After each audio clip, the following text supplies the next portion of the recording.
জাষ্টিস for Zubeen দা এইখন অসমত আৰু কি হ'ব, কি হ'বলৈ গৈ আছে। জুবিন লেজেণ্ড অফ আছাম, তেওঁৰ ন্যায়ৰ বাবে যদি আমি প্ৰটেষ্ট কৰিবলগীয়া হয় তেনেহলে আমি বিলাক কি, বহুত লাজৰ কথা। CM-এ কয় জুবিনৰ মৃত্যুক লৈ ৰাজনীতিক নকৰিবা, কিছুমান মানুহৰ কথা মতে নাযাবা, কিন্তু সেই কিছুমান মানুহৰ কাৰণে আমি প্ৰটেষ্ট কৰা নাই, কাৰণ আমি জানো অকৰা নহয়, দেখি আছো, শুনি আছো।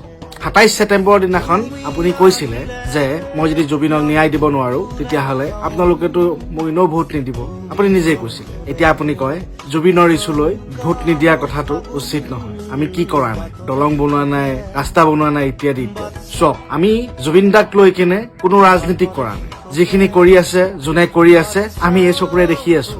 দিল্লীৰ বিমান বন্দৰত কোনে মুখা পিন্ধা ভদ্ৰ হৈ কি কৰিলে সকলো গম পাই আছো। আৰু এই কেইটামান ইউটিউবাৰ আছিলে, ইনফ্লুৱেঞ্চাৰে হওক, কণ্টেন্ট ক্ৰিয়েটাৰে হওক, বৰ ডাঙৰ ডাঙৰ ভাষণ দিছিলে, আমি এইটো কৰিম, এইটো কৰিম, সেইটো কৰিম। এতিয়া ক'ত গ'ল?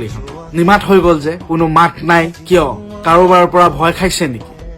মুখ্যমন্ত্ৰী ডাঙৰীয়াক এটা কথা ক'ব বিচাৰো, জুবিন দাৰ নিচিনা মানুহ এজনে যদি ন্যায় পাবলৈ ইমান দিন লাগে, তেতিয়াহ'লে আমাৰ নিচিনা মানুহবিলাকৰতো ন্যায়ৰ প্ৰতি আশাই বাদ দিব লাগে। নে এই ন্যায়ৰ আঁৰত কিবা ৰহস্য লুকাই আছে, ভাল সময়ত ফুলুচা কৰিম বুলি ৰখি আছে?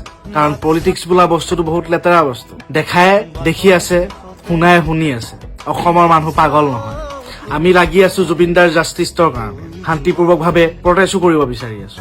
কাৰণ যিখন চৰকাৰে আমাক ন্যায় প্ৰদান কৰিবলৈ ইমান সময় লগাইছে, সেইখন চৰকাৰক মই এটাই কথা ক'ব বিচাৰো, সেইজন আমাৰ অসমৰ অসমীয়াৰ আৱেগ, অনুভূতি, হিয়াৰ আমঠু বুলি কয়। আজিও তেওঁৰ বাবে বহুতে কান্দি আছে। কিন্তু অসমীয়া দেখাৰ কথা আছে গৰু নাবাই হাল, তেনে গৰু থকাতকে নথকাই ভাল। আৰু আপুনি সেই কালপ্ৰিত পাখণ্ড কেইটাক বচোৱাৰ আঁৰত সাধাৰণ মানুহৰ আৱেগৰ লগত যিখিনি অত্যাচাৰ কৰিছে দেখাই দেখিছে। নাজানো ইলেকশ্যন আহি আছে, তাৰ আগত কিমান কোনে মুখা পিন্ধি, মুখা সলাই, মুখা খুলি ক'ত বহিব, কি কব, কোনো ভৰসা নাই। সেইটো কাৰণে অসমবাসীৰ ৰাইজক মই এটাই ক'ব বিচাৰো, সকলো একতা হ'ব লাগে আৰু ন্যায়ৰ বাবে আন্দোলন কৰিব লাগে, শান্তিপূৰ্বক ভাৱে। কাৰো কোনো অনিষ্ট কৰিব নালাগে, কাৰণ শান্তিপূৰ্ণভাৱে আমি কিবা কাম কৰিলে কোনো মাত মাতিবও নোৱাৰে। আৰু জুবিন দাই ন্যায় পাবই, কাৰণ নেদেখাজনে দেখি আছে। তেওঁৰ ঘৰত দেৰি হ'ব পাৰে, কিন্তু আন্ধাৰ নাই। তেওঁৰ লাঠিৰ আৱাজ শুনা নাপায়, কিন্তু বহুত কিছু হৈ যায়।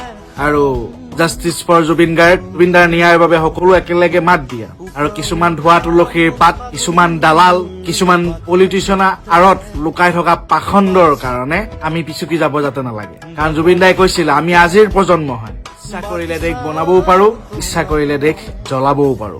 জয় জুবিন দা। আৰু এই ভিডিঅ'টো যিমানে পাৰা শ্বেয়াৰ কৰা, এটা কমেন্ট কৰি দিবা জাষ্টিছ ফৰ জুবিন দা বুলি।